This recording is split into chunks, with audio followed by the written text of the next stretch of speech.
दोस्तों, चाइना के द्वारा अभी भारत पे ये कंसर्न जगाया जा रहा है कि भारत का जो ट्रेड डेफिसिट है चीन के साथ वो 100 बिलियन तक बढ़ जाएगा इस साल के फाइनेंशियल ईयर 2025 तक।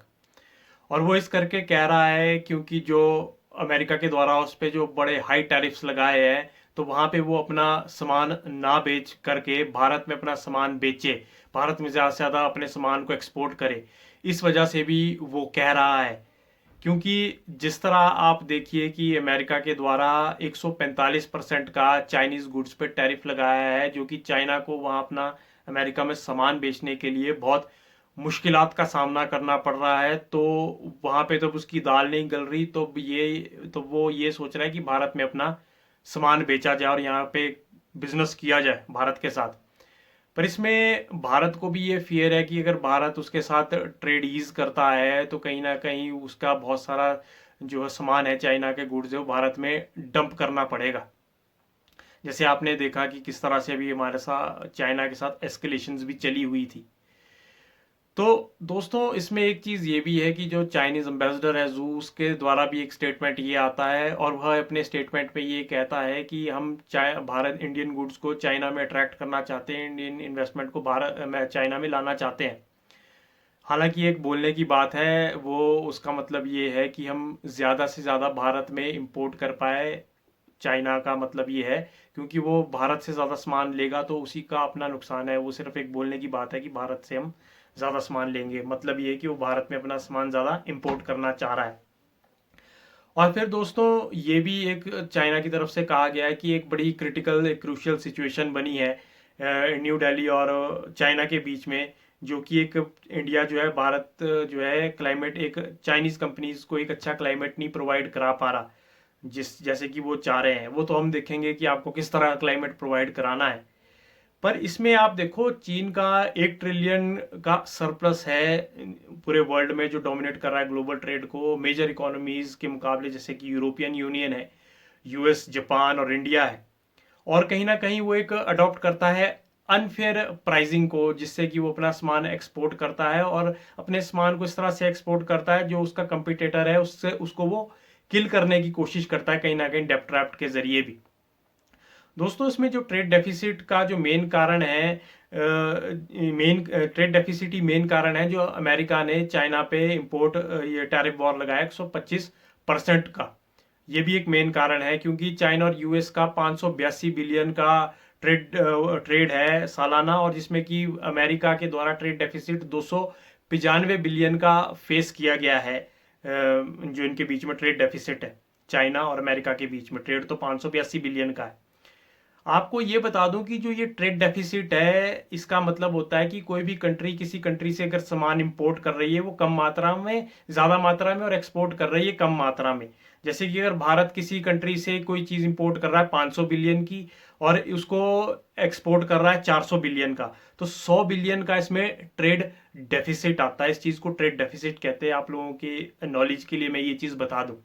और इंडिया का जो ट्रेड डेफिसिट रहा है चाइना के साथ, वो 73 बिलियन का रहा है 2021-22 में, 83 बिलियन का रहा है 2022 और 23 में, और 85 बिलियन का रहा है 2023 और 24 में, according to Directorate General of Commercial Intelligence and Statistics. तो हमारा जो ट्रेड डेफिसिट है वो साल दर साल चीन के साथ बढ़ता ही जा रहा है, बढ़ता ही जा रहा है। और जो हमारे एक्सपोर्ट है वो कम है, इम्पोर्ट ज़्यादा है, और चीन भी यही चाहता है, मन की उसकी तो यही है।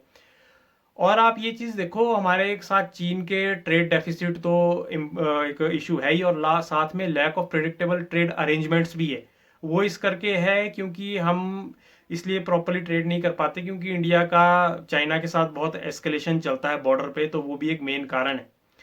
दोस्तों, जो उनका चाइनीज इन्वॉय है उसके द्वारा भी फर्दर ये चीज़ कही गई है कि हम जो भारत का जो एंटरप्राइज है उसको हम क्रॉस कराना चाहते हैं हिमालय, तिब्बत का हिमालय, और अपॉर्चुनिटी देख रहे हैं चाइना में, ताकि वो चाइना में ट्रेड कर पाए। वो कहीं ना कहीं चाह रहा है कि भारत के साथ संबंध बेहतर बनाया जाए, क्योंकि अमेरिका से तो भी ठीक ठाक लात पड़ी है और पूरा इकोनॉमी चरमराया हुआ है चाइना का। दोस्तों, अभी जो आपका गलवान इशू हुआ था 2020 में, तो इसके चलते चाइना के साथ हमने उनकी कई ऐप्स भी बंद की और उनकी कई कंपनीज को भी हमने यहाँ पे बंद कर दिया था इसके चलते, जो कि एक 1962 के बाद एक बहुत बड़ी घटना हमारे सामने आई थी। ये तो चलो इसकी बात हुई दोस्तों, पर मैं इसको ट्रेड डेफिसिट है इसके, मैं भारत के लिए जो नुकसान है उसका मैं आपको नुकसान बताता हूं कि इससे ओवरकम कैसा किया जाए। इसमें भारत का डोमेस्टिक इंडस्ट्री पे असर पड़ता है। चीन से जो सस्ता प्रोडक्ट आता है तो वह भारत की लोकल मैन्युफैक्चरिंग इंडस्ट्रीज को किल करता है, उन पर दबाव डालता है। जैसे कि मान लो चीन का कोई 9 रुपए का सामान यहाँ बिक रहा है, तो जो भारत की लोकल मैन्युफैक्चरिंग इंडस्ट्रीज है अगर वो भारत में 10 रुपए का सामान बेच रही है तो वो भारत में बेच नहीं पाएगी, क्योंकि चीन का 9 रुपए का सामान यहाँ बिक रहा है। साथ में करेंसी और जॉब्स पर भी इसका असर पड़ता है, क्योंकि जो ट्रेड डेफिसिट है उसका मतलब यह है कि भारत की ज्यादा फॉरेन करेंसी चीन को जा रही है। इससे क्या होता है, रुपए में भी दबाव पड़ता है और यहाँ पे जॉब्स भी बड़ी कम मिलती है, अनएम्प्लॉयमेंट की भी एक सिचुएशन क्रिएट रहती है। तो इसलिए यहीं का प्रोडक्ट यहीं बिके और भारत का ज्यादा से ज्यादा पैसा भारत में ही रहे, ताकि भारत समृद्ध और ताकतवर बने। ये चीज भी भारत सरकार को देखनी पड़ेगी, एड्रेस करनी पड़ेगी। और इसमें दोस्तों ये चीज भी है कि जो एक स्ट्रेटेजिक डिपेंडेंस है, जैसे कि क्रिटिकल सेक्टर है, इलेक्ट्रॉनिक्स है, मेडिसिन है, मशीनरी है, जिसपे कि भारत चीन पे बहुत ज्यादा निर्भर रहता है। इससे क्या होता है, कहीं ना कहीं भारत की जो नेशनल सिक्योरिटी है वो कॉम्प्रोमाइज होती है, जिससे कि हमारे को कहीं ना कहीं फिर एक थ्रेट देखना पड़ेगा एक आने वाले समय में, कि क्योंकि हम बाहर इतनी सारी चीज़ों पे डिपेंडेंट है, क्योंकि हमारी खुद की जो इंडिजीनियस मैन्युफैक्चरिंग नहीं है, तो उससे भी कहीं ना कहीं हमारे को ये इससे सबक मिलता है कि हमें अपनी इंडस्ट्रीज लगाना पड़ेगा, भारत को हाईली इंडस्ट्रियलाइज बनाना पड़ेगा वेस्टर्न कंट्रीज और चाइना के मुकाबले, ताकि हम भी ऐसी क्रिटिकल चीज़ों पे काम कर सके और हम दुनिया में अपना लोहा मनवा सके। तो कुछ ऐसी चीज़ें हैं जो भारत अगर इन पे ध्यान देगा, काम करेगा। दोस्तों यहाँ पे थोड़ा ये चीज़ भी है कि भारत में जो इंडस्ट्रीज वगैरह है इसमें थोड़ा एक ब्यूरोक्रेटिक हर्डल भी आता है, जैसे स्टार्टअप्स है या कुछ है, तो इसमें थोड़ा ब्यूरोक्रेटिक हर्डल्स भी हमें देखने को मिलते हैं, जिसके करके भारत में इंडस्ट्रीज बहुत कम है। ये भी एक सोशलिस्ट मॉडल है जो रशिया से हमने फॉलो किया था, तो इसको थोड़ा सा इसमें भी रिफॉर्म्स लाने की ज़रूरत है, इसमें भी चेंजेस लाने की ज़रूरत है, ताकि हम आगे बहुत अच्छे से अपना प्लान कर सके इकोनॉमी को। 5th लार्जेस्ट अभी हम इकोनॉमी है वर्ल्ड में, तो हम टॉप 3 इकोनॉमीज में जाएं। तो इससे करके हमें इन चीज़ों पे भी हमें बहुत ज़्यादा फोकस देने की ज़रूरत है, हमें इन बिंदुओं पर बहुत ज़्यादा ध्यान देने की ज़रूरत है, क्योंकि हमें आने वाले समय में भारत को हर लेवल पे, हर क्षेत्र पे सशक्त और ताकतवर बनना है, आत्मनिर्भर बनना है, सेल्फ रिलायंट बनना है, ज़्यादा से ज़्यादा स्टार्टअप्स क्रिएट करने, ज़्यादा से ज़्यादा भारत में यूनिकॉर्न्स क्रिएट करने, बिलियनियर्स क्रिएट करने हैं हमें वर्ल्ड के मुकाबले, और वर्ल्ड क्लास इंफ्रास्ट्रक्चर, सड़कें और सब कुछ, मेडिकल फैसिलिटीज, सब चीज़ों में भारत का आने वाले समय में डंका बजेगा। और दोस्तों इसी के साथ मेरी इस वीडियो को लाइक करें, कमेंट करें, शेयर करें और मेरे इस चैनल को सब्सक्राइब करें। इसी तरह की इनसाइट्स मैं आप लोगों के लिए और लाता रहूंगा। धन्यवाद।